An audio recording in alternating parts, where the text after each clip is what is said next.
the beginning, there was only the land, vast, beautiful, and lonely.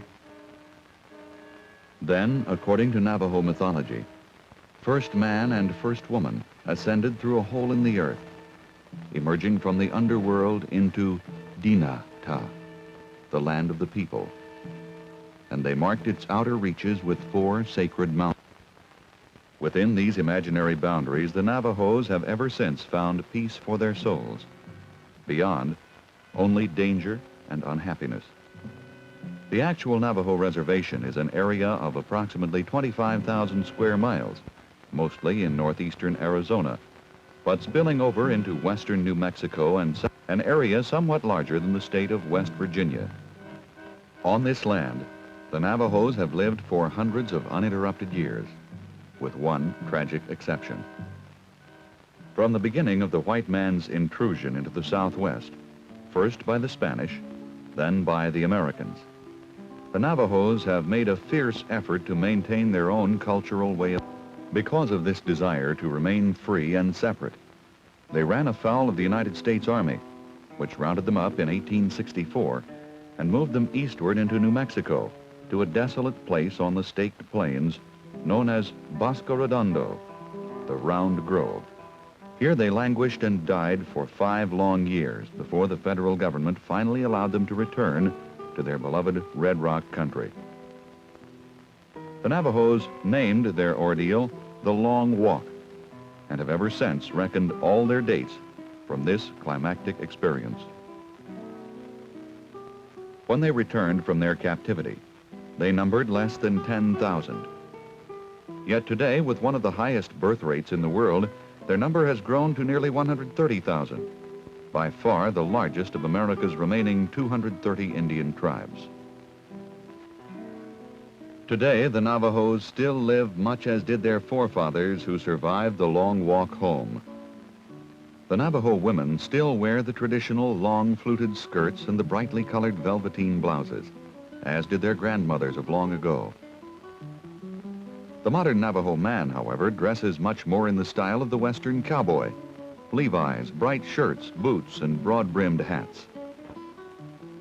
Most of the women and some of the men, especially the older ones, still wear their hair in the old-fashioned chignon, a vertical knot at the back of the head. It must be carefully combed with a yucca brush and wound tightly with a cloth band. It takes a good deal of time to fix the chignon properly. But then the Navajo women have both the time and the patience for such a job.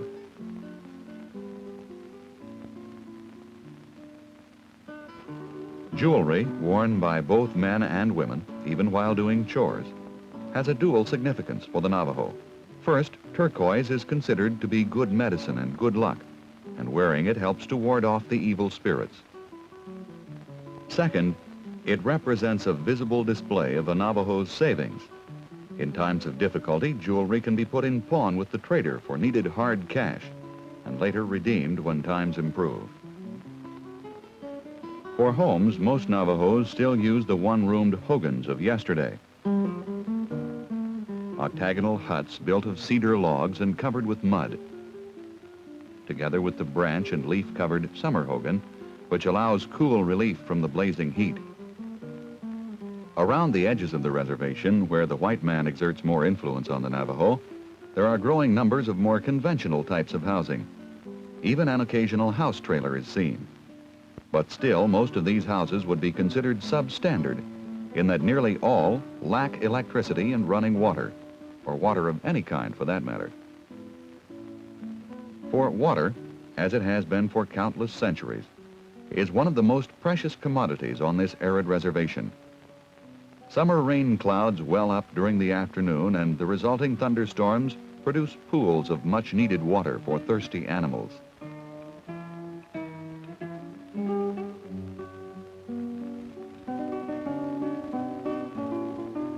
After only a day or two in the intense heat and the low humidity, the waterhole disappears, and all that remains is the dried and parched earth, and again the animals are thirsty. Water for human use is equally scarce. Some of the need is supplied by numerous natural springs found scattered over the reservation. For those Navajos living near such a source, the spring fills not only the need for drinking water, but also often serves as a community laundry where clothes are washed and people bathed. In an effort to solve the reservation's water problems, the Navajo Tribal Council is digging deep wells throughout the area to help supply those Indians not living near a natural source. Still, many Navajos must obtain their water from sources as far as 20 miles from their hogans. When the Spanish entered the Southwest, they brought with them sheep, goats, and horses, all of which were to have a profound effect upon the Navajo. In truth, they became cultural essentials, those things which men live by, and they radically changed the Navajos' way of life, converting them from nomads into shepherds, and to some extent, farmers. For the past 4 centuries, sheep, together with the sturdy little goats which thrive so well in this arid land, have formed the backbone of the Navajo economy, providing food, wool, and cash.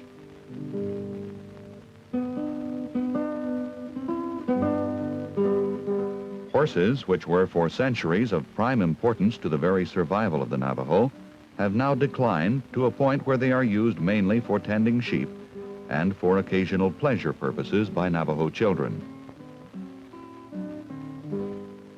The new beast of burden which has displaced the horse is the pickup truck, now such a common sight that it can properly be considered the universal sign of the Navajo reservation. They are simply everywhere. However, many of the older Indians, much too poor to afford a pickup, still use their teams and wagons to visit among their friends and neighbors. But when it is necessary to go to town for supplies or to attend a squaw dance, they will manage to obtain a ride with one of their more affluent neighbors who does own a pickup. Because of strong religious and spiritual attachments, this seemingly unproductive land is the only place on earth capable of furnishing nourishment for the Navajo soul.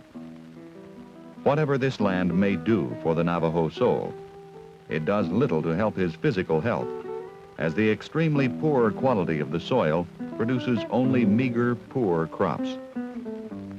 Because of this inadequate, low-quality food, together with poor water and few modern sanitation methods, hospitals such as this one are kept busy treating the ills of the Navajos.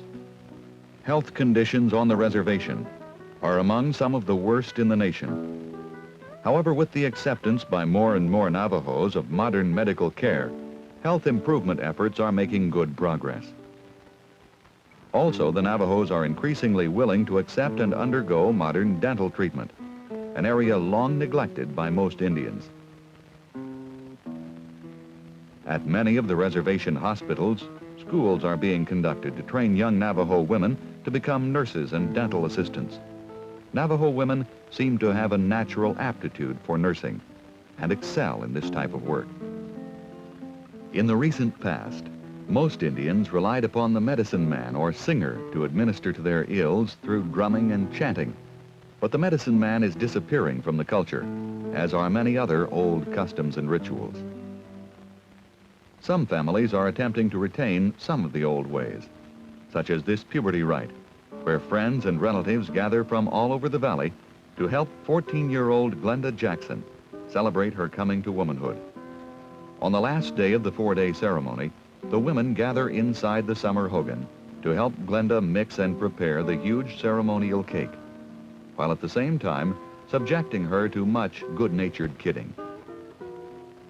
Outside, the men dig a large hole, which is filled with firewood and burned, heating the surrounding earth to a high temperature, forming a natural oven.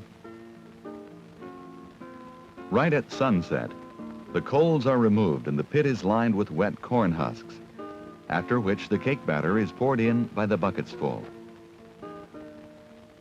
Next, Glenda performs the ancient ritual required by Navajo tradition.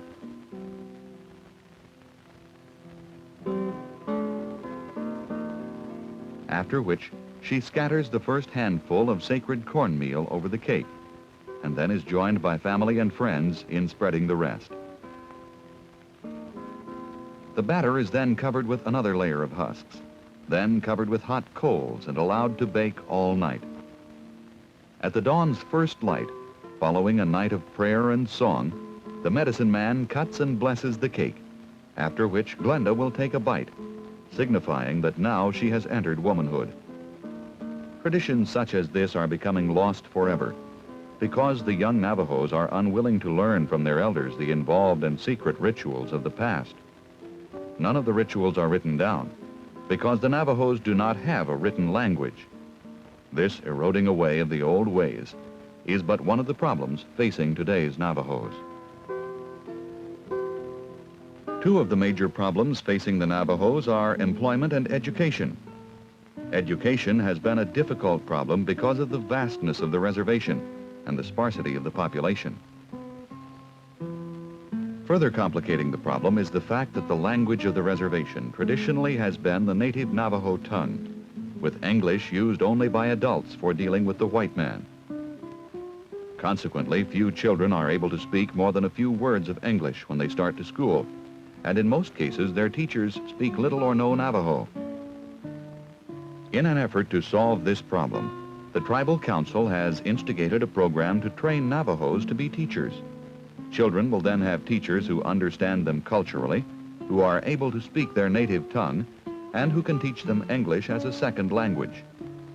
Also, a program is underway to provide more day schools, so children can attend classes nearer their homes, thus eliminating the long bus trips each day as now required.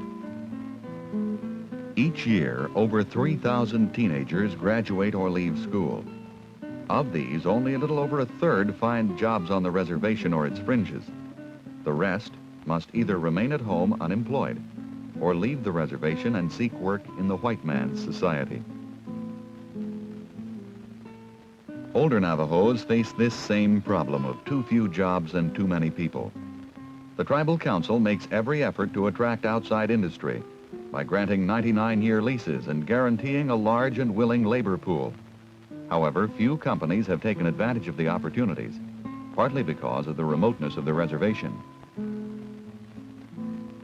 This plant at Shiprock is one of the companies to the Navajos' extremely fine eye-hand coordination in building delicate electronic components. At Sawmill, Arizona, the Navajos themselves have built the world's largest lumber mill. A coal strip mining operation on Black Mesa, near Cayente, employs almost entirely Navajo labor. This operation alone brings millions of dollars annually into the Tribal Council treasury. Much of this money, together with royalties from gas and oil, are earmarked for the Tribal Educational Fund to provide college scholarships for Navajo youths. Still, even large operations such as this make only a small dent in the overall employment problem, as they are able to hire relatively few people. Because of this scarcity of jobs, nearly 75% of all Navajos must depend upon some form of welfare simply to survive. The history of the Navajo is that of a people who have for centuries relied upon their own customs and culture to provide the solutions to their problems. It remains so to this day. For the more the Navajo has learned of the white man and his society, the more convinced he has become of the worth of his own culture, and stronger has grown his desire to remain a separate people. A new awareness of identity and a new tribal pride has taken hold of the Navajo and is sweeping the reservation. Yet while the 20th century has brought many outward changes, the Navajo of today, driving his pickup truck across the rutted valley floor, is inwardly little changed from his great-grandfather, who made the long walk home a century ago.